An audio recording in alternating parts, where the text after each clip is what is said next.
పొద్దుగా లేచి ఫోన్ చూడంగానే పానం కలుక్కుమన్నదుల్లా. ఔటర్ రింగ్ రోడ్డు మీద కారు టక్కర్, ఎమ్మెల్యే కన్నుమూత అని బ్రేకింగ్ వార్త.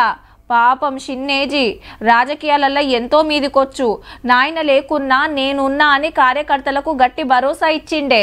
పెద్ద పెద్దోళ్ళుండే అసెంబ్లీలా లాస్య నందితక్కని చూస్తే చిన్న అమ్మాయి లెక్క అగుపడుతుండే. ఏడ ఏం లాపర్వా చేసేనో గింత పనాయే. కంటోన్మెంట్ ఎమ్మెల్యే లాస్య నందితక్క కాలం చేసింది. మబ్బుల సికింద్రాబాద్ కెళ్లి మెదక్ జిల్లా సదాశివపేట పోతుంటే పటాన్ చెరువు దగ్గరలో ఔటర్ రింగ్ రోడ్ మీద టక్కర్ అయ్యింది. ఎమ్మెల్యే పోతున్న కారు ముంగటున్న లారీకి దాకి కంట్రోల్ తప్పి డివైడర్ కు గుద్దింది. బండి స్పీడ్ మీద ఉన్నదట, సీట్ బెల్ట్ పెట్టుకోలేదట. తలకాయకు బాడీకి దెబ్బలు గట్టిగా దాకే వరకు స్పాట్లనే పానం పోయింది. సీట్ బెల్ట్ పెట్టుకున్నందుకు డ్రైవర్ బచాయించిండు. డెడ్ బాడీని లోకల్ దవాఖానకు ఆడికెళ్లి సికింద్రాబాద్ గాంధీ దవాఖానకు తీసుకొస్తే పోస్ట్ మార్టం చేసిరు డాక్టర్లు. మంత్రి కోమటిరెడ్డి వెంకటరెడ్డి సారు, పాత మంత్రులు, ఎమ్మెల్యేలు, లీడర్లు మస్తు మంది వచ్చిండ్రు. పార్టీ ఎమ్మెల్యే కాబట్టి బీఆర్ఎస్ అధ్యక్షుడు కేసీఆర్ సార్ ఇంటికాడికి వచ్చిండు.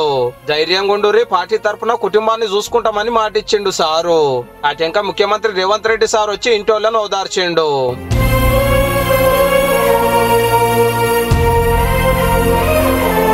37 ఏళ్ల లాస్యకోల నాయన పాత ఎమ్మెల్యే సాయన్న తండ్రికి ఏడాది మాసికం పెట్టిన 4 వద్దులకే బిడ్డ కాలం చేసింది.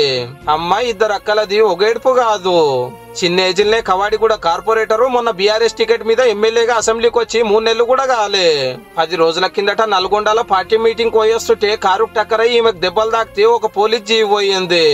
అంతకు మునుపు లిఫ్టులు ఇరుక్కపోయింది. 2 గంటలు తప్పించుకున్నది గాని 3వ పారికి ఇంత పని అయ్యింది. మారేడుపల్లి శ్మశాన వాటికలా నిరుడు నాయన ఆఖరి కార్యం జరిగిన జాగల్నే బిడ్డని చేసిండ్రు. 5 మాటలకు గెలిచిన దళిత ఎమ్మెల్యేను ఆ సర్కార్ పట్టించుకోకుంటే ఇప్పుడు లాస్యక్కకు సర్కార్ తరపున అంత్యక్రియలు జరిగినాయి.